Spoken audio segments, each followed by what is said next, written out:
과거 홍만대 회장의 와이프는 모슬이에게 당했죠.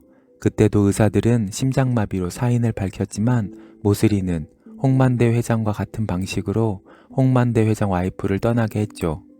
그것을 유일하게 알고 있는 것은 홍범자이고 심증만 있지 물증이 없는 상태죠. 이제 현우가 CCTV로 모슬이의 범죄 현장을 찍어 홍만대 회장을 식물인간으로 만든 모슬이의 범행을 잡을 것입니다. 현우가 구의 예고에서 이런 말을 했죠. 그게 증명되면 윤은성이 했던 방식 그대로 다시 뺏어올 거야. 홍 범자는 현우를 탐정 사무실로 데려가서 모슬이가 생각보다 무서운 여자다 말했죠. 그리고 본명은 오순영인데 사망신고를 하고 모슬이로 살고 있다. 또 아들이 있다는 것을 현우에게 말했죠. 범자의 말을 듣는 순간 현우도 친구 양기로부터 들은 윤은성의 양부모 사건과 조각이 맞춰지면서 퍼즐이 맞춰졌죠. 그래서 바로 홍만대 회장에게 전화를 했습니다. 홍만대는 범자의 전화를 받지 않았지만 그래도 조금 믿는 구석이 있는 현우의 전화를 받았죠. 현우는 장기를 두고 있다는 홍만대의 말에 듣고만 있으라고 했죠. 그러나 이미 때는 늦었습니다. 모슬이는 장기 기물에 약을 묻혔습니다. 장기는 홍과 청 두 편으로 나뉘어 각 16개의 기물을 갖고 상대편의 왕을 잡는 게임이죠. 그런데 모슬이는 장기를 둘 때 홍만대의 습관을 알고 있었습니다. 홍만대는 생각할 때 손가락으로 코 주변을 대고 하죠. 그리고 마지막으로 홍만대가 홍색 기물을 움직이기 전 두 손으로 코를 만졌습니다. 모슬이는 홍색 기물에 약을 묻혔고 자신은 청색 기물만 만지고 호흡기 쪽으로 전혀 손을 대지 않았죠. 홍만대 회장은 기물에 묻은 약이 호흡기에 닿았고 10분 만에 마비 증세가 왔습니다. 모슬이의 말대로 이제 홍만대 회장은 바로 죽지 않고 홍수 상태에서 두세 달 시체처럼 누워만 있다가 죽어야만 합니다. 가장 비참한 것은 홍만대 회장이 팔순잔치를 하기 전 그렇게 사랑하고 아꼈던 범자를 때렸다는 거죠. 그리고 마지막으로 현우와 통화를 했죠. 현우는 모슬이 여사가 윤은성 대표와 DNA가 99% 이상 같아 모자 관계라는 것을 확인했다 했습니다.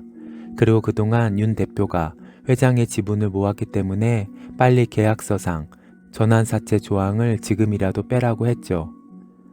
마지막 통화가 모슬이의 음모와 비리 내용이었습니다. 홍만대 회장은 과거 자신의 와이프가 당했던 방식처럼 모슬이에게 당해 쓰러졌죠. 홍만대 회장이 쓰러지고 킨즈가 가족들이 달려왔습니다. 홍범자, 홍범준, 김선화, 혜인이, 현우. 아무리 홍범자가 홍만대 회장을 만나려 해도 경호원들이 막았고 모슬이와 변호사는 자신에게 법적 보호자 권리와 의결권이 있기 때문에 자신의 허락 없이 홍 회장을 만날 수 없다고 했죠. 현우가 조작이면 가만두지 않겠다 했지만 변호사는 이미 의결권에 사인하는 영상을 모두 찍어뒀다고 합니다.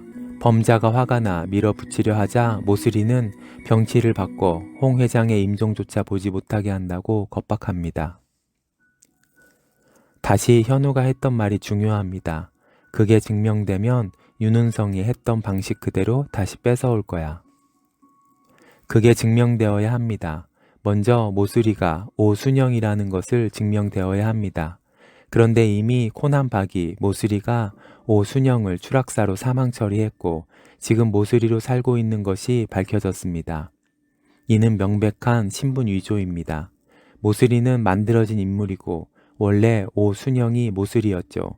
모슬이가 홍만대 회장에게 대신 감옥에 간다고 했고 팔순 선물로 홍 회장으로부터 의결권 서류에 사인을 했죠. 서명하고 사인한 사람이 모슬이인데 모슬이는 위조 신분입니다. 위조 신분이 의결권을 행사할 수 없죠. 모슬이가 위조 신분이라는 것을 증명되면 바로 법무팀장 현우는 법적으로 의결권 행사 금지 신청을 할 것입니다. 그리고 의결권 서류 자체가 법적 효력을 잃게 되지요. 모슬이의 신분이 가짜라는 것이 증명되면 이제 현우는 윤은성이 했던 방식대로 모든 것을 다시 뺏을 것입니다. 현우는 범자에게 혜인이 옆에 있을 거다 말하며 누가 할아버지 서재에 도청장치를 설치했는지, 녹취록을 넘겼는지, 그 집에서 쫓아내고 싶어 했는지 제대로 밝혀낼 것이라고 했죠. 윤은성은 몰카를 설치해 홍만대 회장이 무엇을 하는지 자신의 방에서 모니터링 했습니다. 현우는 청다혜로부터 윤은성의 CCTV 영상을 확보할 것입니다.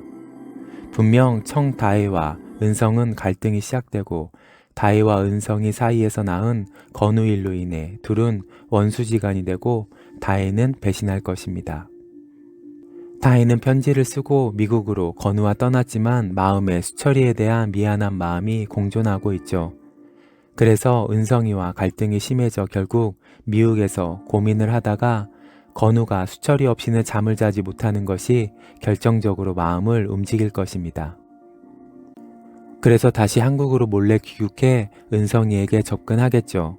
그리고 은성이 방에서 몰래 CCTV 영상을 확보하고 수철이에게 전달할 것입니다. 그러면 수철이는 다혜에게 받은 영상을 현우에게 주겠죠. 현우는 마지막으로 홍만대 회장과 모슬이가 장기 두는 영상을 확보합니다.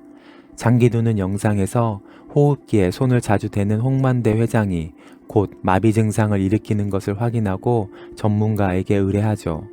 그래서 결국 모슬이가 쓴 약을 찾게 되고 장기 기물에서 증거를 찾아 모슬이를 범인으로 재판에 서게 할 것입니다. 모슬이는 재판 과정에서 어떻게든 발뺌을 하며 시간을 끌 것이고 결국 아들 윤은성이 모슬이를 버리는 일이 일어날 것입니다. 희망 상록원에 있었던 은성이는 어린 혜인이를 좋아했죠. 그래서 혜인이 주변을 맴돌았고 혜인이가 개에게 물릴 뻔한 상황에서 득달처럼 달려가 혜인이를 구해줬습니다. 그때 혜인이가 떨어뜨린 목걸이를 자신의 목에 차고 살고 있죠. 그리고 은성이가 한 일은 혜인이에게 달려든 개에게 약을 먹여 죽인 거죠. 그 일로 인해 은성이는 해외로 입양을 가게 됩니다. 여기서 알 수 있는 것은 은성이는 어떤 방식으로든 혜인이를 지키고 혜인이를 건드리는 존재는 누구든 가만두지 않는다는 거죠. 모슬이는 현우와 범자의 뒷조사와 법적 대응으로 의결권과 법적 보호자 권리를 잃어갈 때쯤 하수인을 시켜 혜인이까지 해하려 할 것입니다. 이를 알게 된 윤은성, 자신이 가장 좋아하는 혜인이를 해하려는 모슬이를 버리는 일이 일어날 것입니다. 과거 혜인이를 해하려던 개를 은성이가 처리했듯 은성이는 혜인이를 해하려는 모슬이를 배신할 것입니다. 그렇게 모슬이는 재판에 서기 전에 윤은성에게 당하고 윤은성은 현우에게 은성이가 했던 대로 똑같이 당해 모든 지분을 뺏기고 감옥에 갈 것입니다. 퀸즈가 재벌들이 용두리로 모두 내려갔습니다. 현우가 승합차를 몰고 내려왔죠. 미선이가 불려시 같은 지지배라고 하는 혜인이도 왔고 홍범준, 김선아, 홍범자, 홍수철 다 차에서 내렸습니다. 이제 현우의 가족과 혜인이의 가족이 모두 사돈을 넘어 진짜 가족처럼 용두리에서 정이 들 것입니다. 그리고 국밥집에서 현우가 혜인이 옆에 그렇게 살고 싶었다라고 말한 것을 들은 혜인이 손님이 모두 나간 국밥집에서 자신도 같은 말을 했죠. 그 말을 들으니까 나도 살고 싶어진다. 그 사람 옆에서 진짜 살고 싶다. 신혼여행을 가서 독일에서 걸고 온 자물쇠처럼 둘은 변하지 않게 자물쇠처럼 꼭 붙어서 살 것입니다.